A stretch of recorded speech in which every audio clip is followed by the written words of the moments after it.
اعوذ باللہ من الشیطان الرجیم پناہ مانگتا ہوں میں اللہ کی شیطان مردود سے۔ بسم اللہ الرحمن الرحیم شروع اللہ کا نام لے کر جو بڑا مہربان نہایت رحم والا ہے۔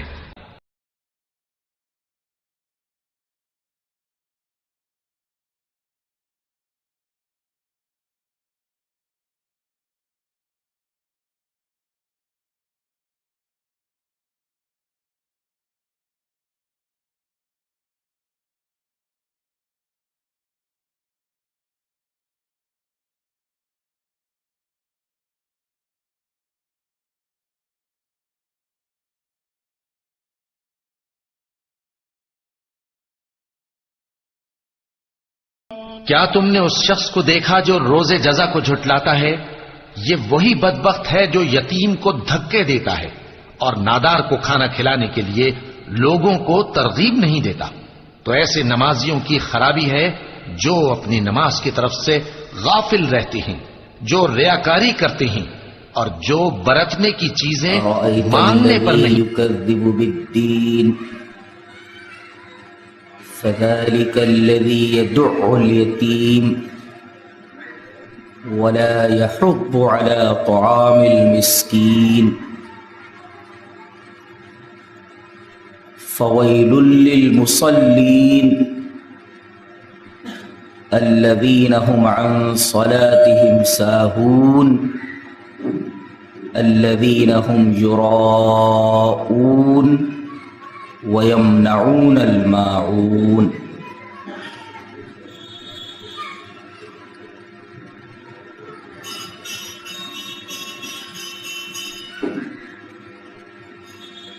محترم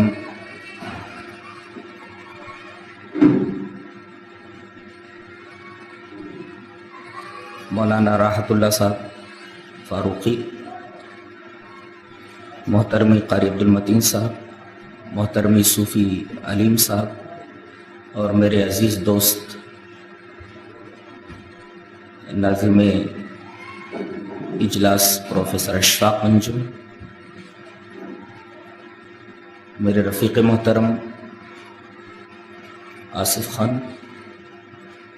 محفل میں موجود علماء اعظام،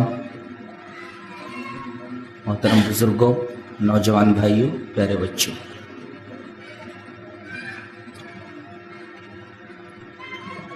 آج اس مبارک محفل میں ہم جس سورہ کریمہ کی تفسیر کرنے جا رہے ہیں اس سورہ کریمہ کا نام ماعون ہے۔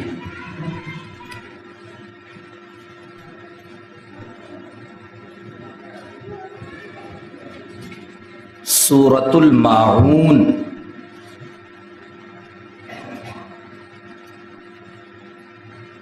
اور یہ سورہ کریمہ کل 7 آیتوں پر مشتمل ہے۔ It contains only 7 verses، 7 آیتوں پر مشتمل۔ تو اس سورہ کریمہ کا نام ہے ماعون، اور اس سورہ میں کل 7 آیتیں ہیں۔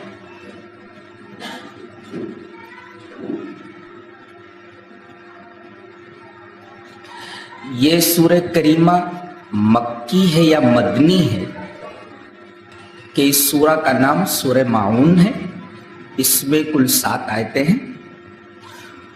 یہ سورہ مکی ہے یا مدنی ہے،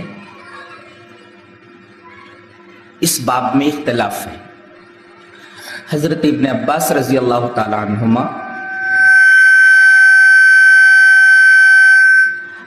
اور حضرت قتادہ یہ کہتے ہیں کہ یہ سورہ مدنی ہے، اور ایک مفسر ہے ہیبت اللہ، ان کا کہنا یہ ہے کہ آدھی سورہ مکی ہے اور آدھی سورہ مدنی۔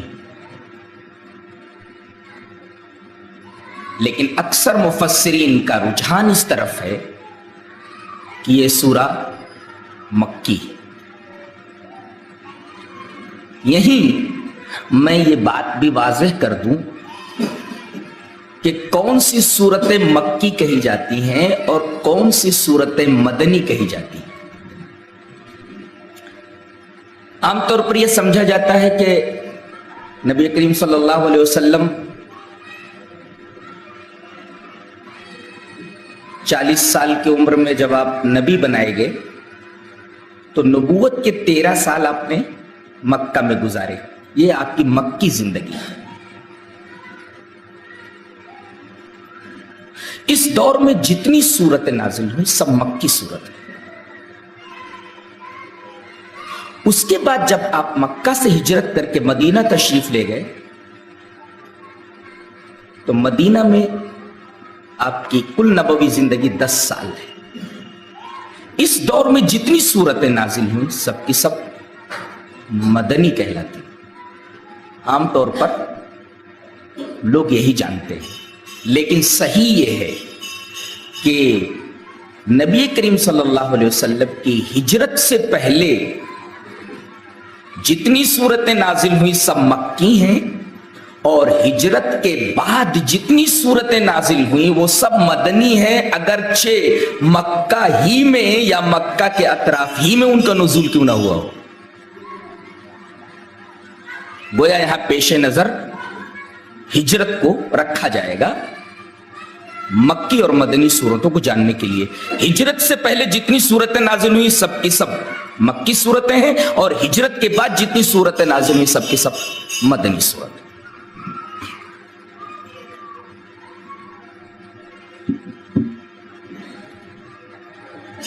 اس سورہ کریمہ کی تھیم کیا ہے؟ نفس موضوع کیا ہے؟ اصل مضمون کیا ہے؟ فکر رئیسیہ کیا ہے؟ عمود کیا ہے؟ وہ کالم کیا ہے جس کالم کے اوپر ان 7 آیتوں کی عمارت کھڑی ہوئی؟ وہ محور کیا ہے جس محور کے ارد گرد یہ 7 آیتیں گھوم رہی ہیں؟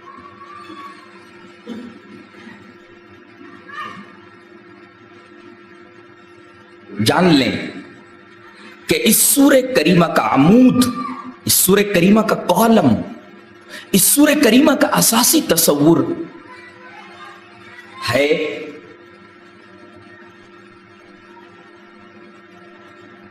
جو بھی مسلمان یا جس بھی مسلمان نے اپنے بدن پر دینداری کی رسم نزاع قبا پہن رکھی ہے،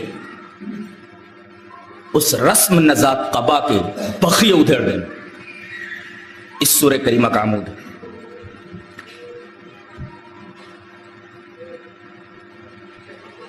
تو ہم کو اس سورہ کریمہ کا اساسی تصور بھی معلوم ہو گیا کہ سورہ کریمہ کا مقصود رسمی دینداری کا رد ہے.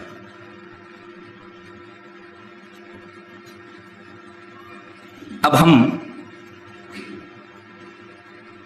آیتوں کی تفسیر کی طرف بڑھیں گے. سب سے پہلے ہمیں پہلی آیت کا ایک ٹکڑا دکھائی دیتا ہے، ارأیت. ارأیت در حقیقت عربی میں حمزہ پر زبر، جس کو ہم الف کہتے ہیں، الف پر زبر، وہ کیا کا معنی دیتا ہے. کیا یہ واٹ کا معنی نہیں ہے، بلکہ جب از وغیرہ یا ہیلپنگ ورب کو ہم مقدم کر دیتے ہیں تو جو کیا بنتا ہے وہ کیا ہے. تو حمزہ استفہام، اس کا مطلب ہے کیا. دوسرا لفظ رأیت، تو نے دیکھا، تو مطلب وہ کیا تو نے دیکھا. اصل میں یہ رأیت رویت سے مشتق ہے، اور رویت 2 طریقے کی ہوتی ہے.